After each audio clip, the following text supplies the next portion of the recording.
Bienvenidos a Creciendo con Vigor. Esperamos que este mensaje sea de gran bendición para tu vida. Y no olvides inscribirte a nuestro canal. Bendiciones. Les quiero contar una historia muy personal. Yo cuando era más joven, o sea, yo sé que me veo joven, ¿verdad? Pero más joven todavía. Cuando comencé a acercarme a Jesús, ¿puedes poner la imagen, por favor? ¿Pueden poner la imagen, el siguiente slide, por favor? Cuando comencé a acercarme a Jesús, ese perrito se llama Yo, así se llama. ¿Cómo se llama el perrito? Yo soy el de aquel lado. Cuando llegué aquí a los pies de Cristo, así estaba yo. Entonces, cuando comencé a escuchar que Jesús podía hacer milagros, que podía sanar, que podía hacer cosas poderosas, yo dije, oye, pues yo tengo muchas necesidades, ¿no? Y yo ya asistía a la iglesia, pero como que nada más lo hacía para ocupar un espacio dentro de, ¿no?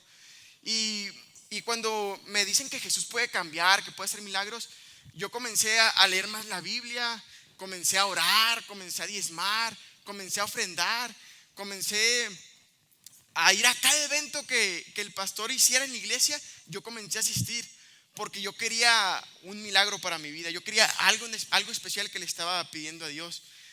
Y todo comenzó, todo cambia a mi alrededor, todo comienza a cambiar a mi alrededor con el fin de que yo pueda obtener ese milagro.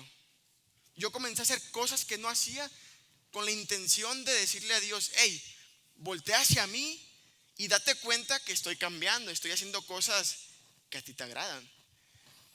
Como intentando convencerlo, ¿sí me entienden? Hey Dios, mira, ya estoy orando, voltea a verme, ¿no? Para que hagas el milagro. Ya estoy dando más de mi diezmo, ya estoy orando por los enfermos, como tratando de convencer a Dios de, hey Dios, me merezco ese milagro. Y en esa situación que yo comencé a cambiar, pues yo comencé a verme ese perrito así, ¿no? Bien, pues bien padre, ¿no? Que ya hacía todas sus obligaciones cristianas. Y me encantaba esta parte porque dependiendo la calidad de mi milagro, era la intensidad de mis acciones. ¿Alguien está conmigo? ¿Sí? Eso, no me dejan morir. Si mi milagro era muy grande, pues mis acciones demandaban más cambios, ¿sí me entienden? Si eran algo pequeño, pues nada más leía un capítulo y un minuto oraba y ya le decía a Dios, dame el cambio, ¿no? Porque te estoy dando de más. Entonces, después de que pasamos esa etapa en que nos convertimos en los superungidos del Señor, que cuando los hermanos nos ven resplandece una luz sobre nosotros, después de que ya cuando estamos en esa etapa, comenzamos a ponerle un tiempo a Dios, a establecerle un tiempo a Dios. Le decimos, hey Dios, ya hicimos todo esto antes mencionado, pero te voy a dar 3 meses, 4 meses, y en ese tiempo yo estoy avanzando. Yo estoy buscando más de Dios estoy dando, más estoy buscando. ¿Por qué? Porque le especifiqué a Dios un tiempo. ¿Sí me entienden? ¿Sí me estoy explicando? Y estoy así, hey, cada vez más buscando a Dios, cada vez orando más, cada vez dando más. Los hermanos me comienzan a decir, oye, Dios está haciendo algo en tu vida porque lo estás buscando más. Y uno, sí, claro, yo amo a Dios. Pero cuando ese tiempo llega a cierto punto en el que nuestra vida dice, como que no estoy obteniendo realmente eso de Dios, comienzo a escuchar otras voces. Y comienzo a darme cuenta que en la iglesia hay otros hermanos que pues su testimonio es muy dudosa, su procedencia. En la iglesia no hacen muchas cosas y fuera de la iglesia, ni para qué contamos, ¿verdad? Comenzamos a compararnos y decimos, obviamente yo soy mejor que él. ¿Estás de acuerdo? Míralo cómo se viste, míralo cómo habla, cómo se expresa. Dios, por favor, date cuenta que yo soy mejor que él. Y en esa comparación, de repente llega ese hermano y dice, hey, tengo algo que contarte. Y tú, ¿qué pasó? Fíjate que estaba orando y Dios hizo un milagro en mi vida. Y tú así como, ¿cómo? Sí, estaba orando y Dios hizo un milagro en mi vida. Por fuera, oh, amén, gloria a Dios. Y por dentro, ni te mereces ese milagro. Eres un falso. En la iglesia echas mentiras. En tu casa también. Esto, aquello. Y comenzamos a señalarle todas sus cosas, ¿no? Y comenzamos como que a voltearnos y decirle, hey Dios, ¿qué onda? ¿Qué está pasando? ¿Qué no sabes que él es mentiroso? Peor que yo. que Él es esto peor que yo. Y se nos comienza a olvidar que Dios sabe quién es esa persona, pero sobre todo sabe quiénes somos nosotros. Y una vez que se nos suelta la lengua, comienza a descender nuestra búsqueda con Dios, nuestra relación.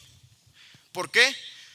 Porque no obtuvimos aparentemente lo que le estábamos pidiendo a Dios. Ese intento de compra que quisimos hacer con Dios no fue aceptada, nuestra tarjeta no pasó y Dios dijo, no, tú no tienes tu milagro, ¿no? Y yo estuve mucho tiempo, cuando era más chavo, les repito, en ese modo, ¿no? Yo doy más y sé que Dios me va a dar más. Y no sé si alguien se identificó conmigo en esta historia, pero yo espero y sí, que no me dejen morir. Pero quiero pasarme al libro de Juan, en el capítulo 6. Jesús comienza a declarar, a decirles grandes revelaciones a sus discípulos acerca de él, quién es. Y comienza a decir todas sus verdades. Hey, yo soy el pan que descendió del cielo, yo soy mayor que Moisés, yo soy el Hijo de Dios, yo soy esto, yo soy aquello. Y ya había hecho tantos milagros que ya tenía una gran multitud siguiéndolo. Y cuando estas personas comienzan a seguirlo, lo siguieron por las señales que hacía Jesús. Pero en el versículo 30 de Juan 6, estas personas comienzan a detener a Jesús cuando Él hace esas declaraciones y le dicen, hey, ¿qué señal pues haces tú para que veamos y te creamos? ¿Qué obra haces? Y Jesús, oye, ya convertí el agua en vino, ya hice esto, ya sané a un ciego, a un cojo ya está caminando, esto, aquello. Y así como Jesús, ¿todavía quieres más señales? ¿Que no te has dado cuenta que las señales que yo hago no provienen de mí, sino provienen del Padre, de Dios? Y estas personas, en medio de esa multitud había discípulos. Y ellos seguían insistiendo, sí, pero ¿qué más haces? A ver, muéstrame algo para que yo pueda creer que tú eres Dios. Y me encerré tanto en este versículo que Dios comenzó a hablarme a mí, Dios comenzó a hablar a mi vida. Ellos demandaban más señales a Jesús para que ellos pudieran creer. Pero ellos no era esa intención. La intención de ellos era que querían que Jesús hiciera las señales que ellos querían que hiciera. ¿Sí me entiendes? Ellos le estaban demandando a Jesús, a ver, haz esta señal para que yo pueda creer en ti. Y Jesús no hacía eso. Jesús hacía lo que el Padre quería. Y el problema fue eso, que Jesús no hizo lo que ellos querían y por eso ellos no quisieron creer. Y en ocasiones nosotros hemos visto tantas señales y milagros y decidimos no creer. Porque cuando tuvimos la necesidad frente a nosotros, Jesús no hizo nada, entre comillas. O mejor dicho, no lo hizo de la forma en la que nosotros queríamos que lo hiciera. ¿Sí me estoy entendiendo? Les habíamos pedido a Dios, hey Dios, por favor, hazlo de esta forma, de esta manera. Y Dios así, es que no funciona así, no es así como yo hago las cosas. Y cuando lo hacemos así, todo lo que Dios es en su máximo esplendor, lo estamos reduciendo a probabilidades. Y yo lo reduzco así a una sola probabilidad. Dios es tan todopoderoso, tan infinito en conocimiento, en gracia, en misericordia, en sanidades, en todo lo que Él es, que le estamos diciendo a Dios, hey Dios, es que lo tienes que hacer de esta manera, así. Si así no lo haces, no lo hagas.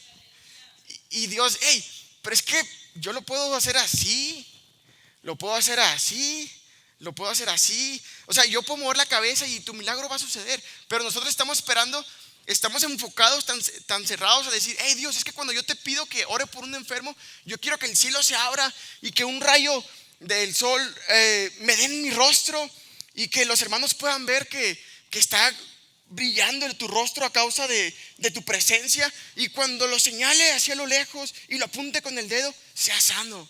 Así me daré cuenta que me estás usando. No, ¿sí me entiendes? Y no solamente con esas cosas hemos pensado así.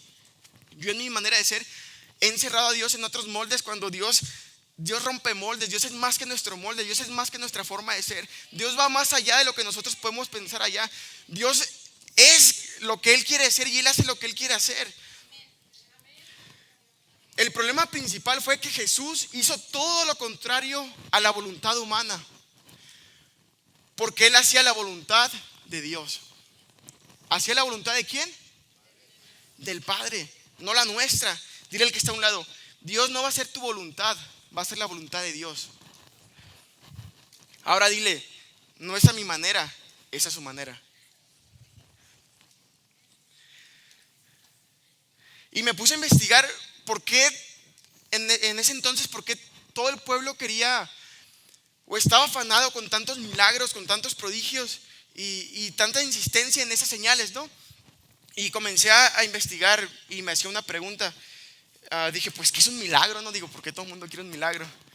Aunque ya sabemos que es un milagro, me gustaría decirles la definición. Y un milagro, en definición sencilla, es una intervención divina que va en contra de la lógica.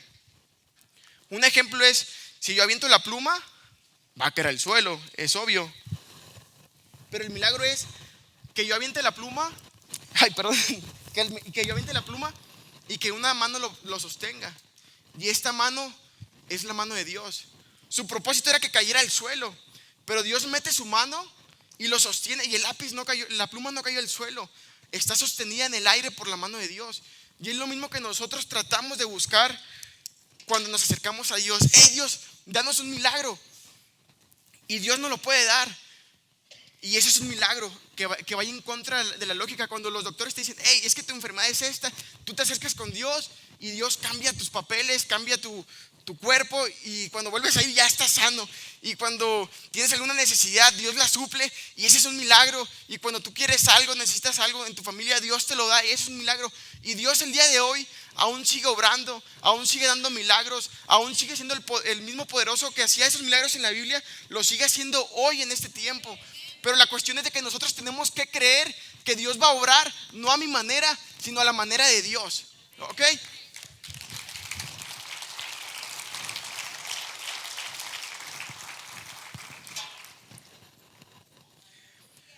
¿Por qué Dios interviene? Porque Él quiere y Él es soberano. Él puede hacer lo que Él desee. ¿Qué pasa cuando Dios está presente y no obtengo mi milagro? Aquí yo quiero cambiar un poco la pregunta y quiero afirmar unas cosas. Dios siempre está presente. Siempre está presente. Y lo quiero cambiar así. ¿Qué pasa cuando Dios está presente, pero no estoy sintiendo a Dios y no obtengo mi milagro? Dios no está obligado a darnos lo que nosotros le pedimos.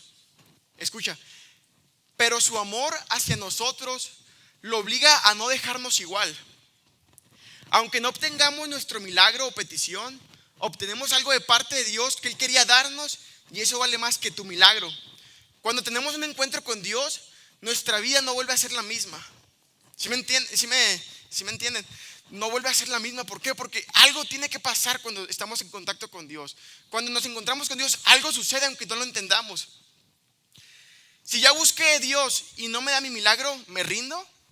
Si tú quieres, mi consejo es: sigue intentando. Sigue intentando, porque aunque tú sigas teniendo esa necesidad, tú vas a padecer de esa necesidad, pero Dios va a seguir siendo Dios. Dios no va a tener ningún problema en Él seguir siendo Él. El del problema y el de la necesidad somos nosotros. Yo deseo estar más cerca de Dios, aunque Él no me dé mi milagro. Sé que si no me da mi milagro, sé que voy a obtener algo más de parte de Dios. Y aunque no me dé lo que yo quiero, Él puede darme algo que yo necesito y que Él sabe que me va a servir más que mi milagro. Amén. ¿Qué debería hacer? Seguir intentando, como la mujer que iba todos los días con el juez a que le hiciera justicia. ¿Qué Dios no va a hacer más por nosotros que somos sus hijos? Somos hijos de Dios y Él va a darnos más que eso. Y estos momentos, estos milagros se obtienen en una dimensión más alta. Se obtienen en un encuentro profundo. Y en una dimensión más alta no me refiero a que tienes que subirte al edificio más alto y estar orando. No, sino me refiero a que esto va en una profundidad mayor, va en una búsqueda mayor hacia Dios, en tener que buscarlo más a Él, en tener que encontrar su rostro en lo invisible, en los lugares secretos, ahí donde nadie nos está viendo. ahí buscar de Dios. Ahí donde nuestra necesidad es más grande, ahí reconocer que Dios es grande. Ahí donde estamos quebrantados, sin esperanza, sin rumbo, sin camino, reconocer que Dios, Él es el que tiene la última palabra, Él es el que tiene la voluntad. Para que en medio de ese tiempo de trascendencia podamos detener el tiempo y podamos decir: hey Dios, mi destino era la destrucción, pero tú cambiaste mi propósito y ahora en vez de ser de destrucción soy de bendición para los demás. Y es lo que muchos de nosotros Dios ha hecho en nuestra familia. Cuando nuestra familia nos señala, decías: hey, tú eras esto, hey, tú eras esto. Tu familia te comienza a llamar por tu pecado, pero Jesús comienza a llamarte por su hijo, porque Él es tu hijo. Él comienza a poner tu nombre y dice: hey, tú eres mi hijo, a mí no me importa tu pecado, tú eres mi hijo. ¿Por qué? Porque cuando Dios te ve a ti, ve a Jesús. Dios te está viendo a ti y no ve tu pecado, no ve tu problema, no ve tu necesidad, no ve nada malo más que a Jesús. Y dice: hey, mi amor me obliga a bendecirte. Mi amor me obliga a darte más. Tú me estás pidiendo esto, pero yo te voy a dar esto que es más grande. Tú quieres esto, pero mi amor no me permite darte esa migaja. Mi amor me obliga a darte el pan completo.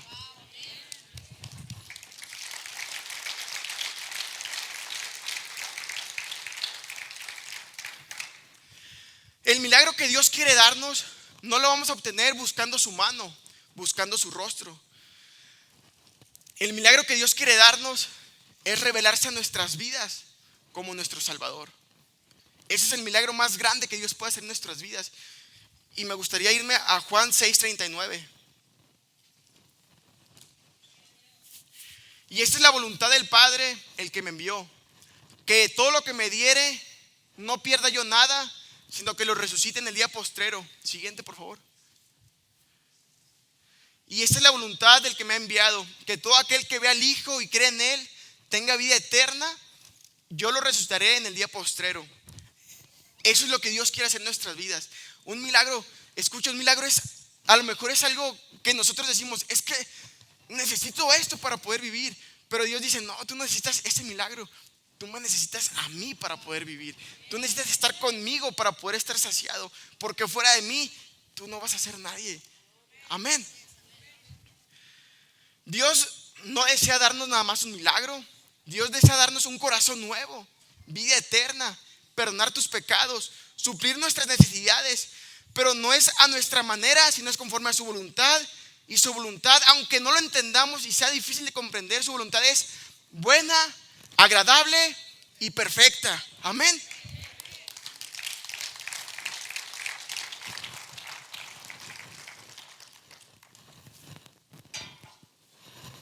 Y yo decía: ¿por qué hay necesidad de hacer tantas señales? Me preguntaba yo. Y las señales no son para que Dios se glorifique. Las señales son para que produzcan fe en nosotros. Las señales son para que cuando tú veas un milagro tú dices: wow, Dios aún sigue orando. Hey, Dios hizo un milagro. ¿En serio? Cuando tu fe está medio ya cayendo, vemos un milagro y wow, si Dios hizo eso en él, también lo puede hacer en mí. Yo también soy su hijo. Y las señales buscan producir fe. Pero escucha, no nos obligan a creer. El creer es una actitud que proviene de nuestro corazón. Yo decido creer o no creer, porque con el corazón porque con la boca se confiesa para salvación, pero con nuestro corazón se cree para justicia. Y esa fe es la que nos hace falta para poder ver los milagros de Dios. Y yo quiero quiero ponerle una pausa a este capítulo, el capítulo de Juan 6, y yo quiero comenzarles a hablarles un poco más de Pablo. Si alguien han escuchado acerca de Pablo, el que escribió casi todo el Nuevo Testamento, ¿sí? ¿Lo han escuchado? Mira, Pablo en la Biblia dice que tenía una enfermedad, y esta enfermedad no se especifica, nada más hace énfasis de que tenía un aguijón en la carne, y aclara que oró más de 3 veces a Dios para que se lo quitase, y Dios no se lo quiso quitar. Y lo grandioso de esto es que Dios usaba a Pablo para orar por los enfermos y sanarlos. No es algo gracioso, chistoso, no es, mejor dicho, no es algo de hazme reír. O sea, tú enfermo vas a orar por otro enfermo para que Dios lo sane. sea, no es algo como de burla, así como que ilógico, pero es lo que Dios hacía en la vida de Pablo. Pablo hacía tantos milagros o tenía tanta unción de parte de Dios, que las prendas de Pablo, los pañuelos de Pablo, eran enviados a los enfermos, y una vez que estas prendas se ponían en la vida de los enfermos, la sanidad se iba, los espíritus se iban y eran libres y eran sanados. Yo decía, wow, o sea, este cuate ya no oraba por ellos. O sea, dile que se ponga mi playera y va a ser sano. Ese gato estaba pesado, ¿no? Y cuando yo me voy a 2 Corintios, ¿puedes poner 2 Corintios 12, 8, por favor? Y cuando veo este versículo que dice, respecto a lo cual 3 veces he rogado al Señor que lo quite de mí, hace referencia a su aguijón, al aguijón que tenía en la carne. Nada más el 8, por favor. Yo decía, ¿por qué? ¿Por qué si Él ha dado tanto al evangelio, tanto al reino de Dios? ¿Por qué Dios decide cerrar su oído y no escucharlo? ¿Qué pasaba? ¿Qué pasaba? O sea, no está súper bien Pablo y después Dios no le escucha, o cuál es el punto aquí, o qué es lo que Dios quiere para Pablo. Y yo estaba tratando de analizar este punto, y la verdad es que no es la gran revelación. El siguiente versículo lo dice. ¿Lo puedes poner, por favor? Dice, y me ha dicho Dios, bástate en mi gracia, porque mi poder se perfecciona en la debilidad. Y ahí quiero hacer una pausa, un paréntesis. Escucha, si nos regresamos al versículo 8, Pablo está rogando a Dios para que quite su milagro, para que quite su enfermedad, y Dios no lo escucha. Y en este punto es cuando la mayoría de nosotros estamos en ese lugar y decimos, oh sí, ¿no me quieres escuchar, Dios? Arre pues, yo tampoco. Y hago mi voluntad y comienzo a darle la espalda. ¿Dios existe? Pues en tu mundo, porque en el mío no. ¿Dios hace milagros? En tu vida, porque en el mío no. Y comenzamos a negar nuestra fe acerca de quién es Jesús. ¿Sabes por qué? Porque decidimos no escuchar lo que Dios tiene para nosotros. En una oración hacia Dios, no nada más yo hablo, también Dios habla. No nada más Él escucha, también yo tengo que escuchar. Y ahora sí el 9, por favor. Y Dios le dice, y Jesús le dice a Pablo, esta es la respuesta que Jesús le da a Pablo. Le dice, hey, bástate en mi gracia, porque mi poder se perfecciona en tu debilidad. Por tanto, de buena gana me gloriaré más bien en mis debilidades, para que repose sobre mí el poder de Cristo. Escucha, Pablo entendió que Dios no iba a hacer ese milagro, que la oración que Pablo le estaba pidiendo a Dios no la iba a contestar Dios. Y le estaba diciendo a Pablito, mira Pablito, ¿cómo te explico? Pues si eres mi hijo, te uso, tienes unción, prácticamente puedes hacer lo que tú quieras, pero pues eso que me estás pidiendo no te lo voy a hacer. Y Pablo aún dice, sí, no lo vas a hacer. Bueno, ¿qué quieres que haga? Jesús le dice, bástate en mi gracia. Bástate en mi gracia, porque en medio de tu necesidad, en medio de tu problema, Dios se va a perfeccionar en ti. Y en medio de esa adversidad, en medio de ese fuego, de esa tribulación, ¿sabes qué va a hacer Dios? Va a sacar lo mejor de ti y te va a estar transformando a su imagen, al Hijo de Dios, para que tú puedas encontrarte más con Él y que el poder de Él pueda obrar en tu vida a tal grado que nos parezcamos a Él como hijos de Dios. Eso es lo que Dios va a hacer en medio de nuestro fuego, de nuestra tribulación.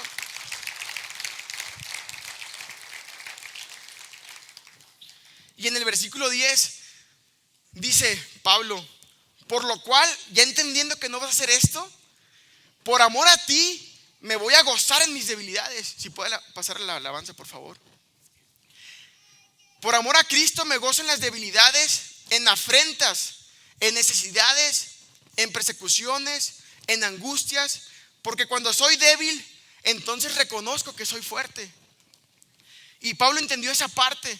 Pablo no se quiso quedar hasta ahí. Dice, ok Dios, yo reconozco que en esa debilidad tú vas a traer gozo, que en medio de mis afrentas, de mis necesidades, tú vas a estar conmigo. No es sácame de aquí, es aquí estoy contigo.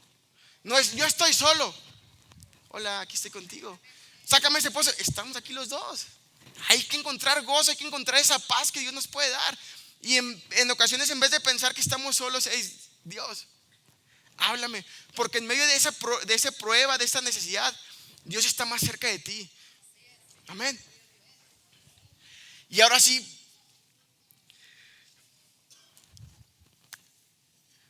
me gustaría regresarme a Juan 6, pero antes de decirles el versículo, un verdadero discípulo de Jesús no es aquel que hace lo que Él quiere, es aquel que entiende lo que Dios quiere y vive para hacerlo. Eso es lo que es un verdadero discípulo. Ahora sí, en Juan 6:67, Jesús termina de revelarse a su pueblo, al pueblo, a sus discípulos. Y fíjate que es algo que me entristece, que viene aquí en la Biblia. Estaba en medio de esa multitud, había discípulos. Y Jesús, a resumidas cuentas, les está diciendo: hey, yo soy todo lo que tú necesitas. Tú no necesitas milagros, tú no necesitas señales. Yo soy ese pan, yo soy mayor que Moisés. Yo soy el maná que les dio Moisés no era el maná verdadero. Yo soy el verdadero maná. Todo lo que necesitan soy yo. Y cuando los discípulos comienzan a escuchar eso, ¿sabes qué fue lo que hicieron? ¿Sabes qué fue lo que hicieron? Comenzaron a darse la vuelta y comenzaron a irse. Y yo quiero hacer mucho énfasis en esto, porque en el versículo 67 Jesús se voltea a sus discípulos, a los 12, y les dice: ¿queréis acaso iros también vosotros? Y yo sé que todos los que estamos aquí no estamos aquí por casualidad, no estamos aquí para llenar un vacío en esta iglesia. Estamos aquí porque en medio de nuestro corazón Dios ha puesto un deseo de búsqueda, un deseo de anhelo de que algo pase en nuestras vidas. Y yo creo que tú el día de hoy estás aquí porque quieres buscar más de Dios. Y a lo mejor no entendemos todas las cosas, nos hace falta entender muchas otras más, pero realmente lo que queremos buscar es ser un verdadero discípulo. Y lo que Jesús les dijo a sus discípulos: hey, ya hice muchos milagros, ya hice muchas señales. ¿También ustedes se quieren ir? ¿Que no han visto que yo soy suficiente? Los discípulos se comenzaron a ir, pero ahí se quedaron los 12. Y en el versículo siguiente Pedro responde. Me encanta ese Pedro porque en serio era la onda. Pedro reconoció algo tan increíble que nosotros tenemos que hacer. Pedro le dice: Jesús, si me voy, ¿a quién iré? ¿A quién iré? ¿Regresaré a mi antigua vida? ¿Regresaré con mis amigos? ¿Regresaré con mis antiguas relaciones? Ya probé de eso, Jesús. No hay sentido en ello, no hay futuro, no hay paz, no hay nada.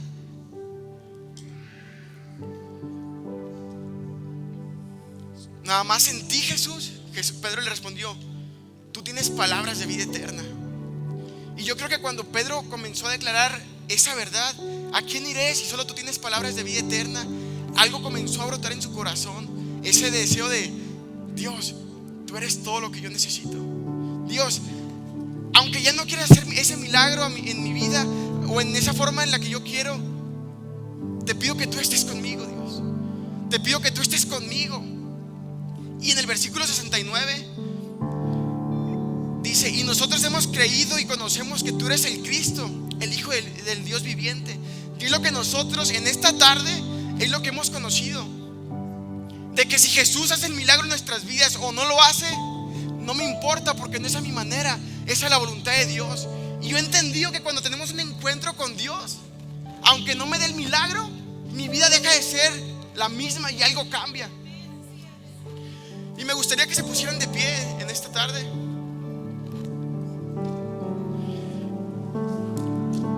Escucha, no estoy diciendo que es malo buscar que Dios haga un milagro en nuestras vidas, una sanidad o lo que estamos necesitando, que se lo pidamos. No estoy diciendo que eso es malo, pero me gustaría recordarles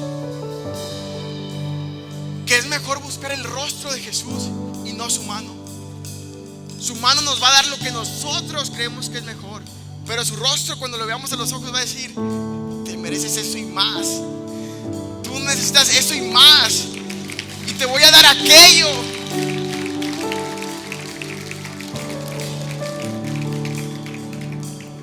Me gustaría que cerraras tus ojos, y voy a hacer 2 llamados, Y si tú te identificaste con esto, me gustaría que pasaras al frente para que pudiéramos orar por ti. Si tú alguna vez le pediste a Dios que hiciera tu voluntad y te entristeciste porque Él no lo hizo, me gustaría que pasaras al frente y que le dijeras: Dios, perdóname, no es a mi manera, es a tu manera. Vamos, si tú te identificas con este llamado, pasa al frente, por favor. Pasa al frente porque Dios quiere hacer algo en tu vida. Porque en medio de esa decepción que tú te llevaste acerca de Dios, Dios no quería decepcionarte. Dios quería preparar para ti lo mejor que era en este tiempo. Y lo mejor en este tiempo es de que tú busques de Dios y que renuncies a tus deseos, que renuncies a tu voluntad y le digas: Dios, ayúdame a darte el control de mi vida, ayúdame a creer que tú eres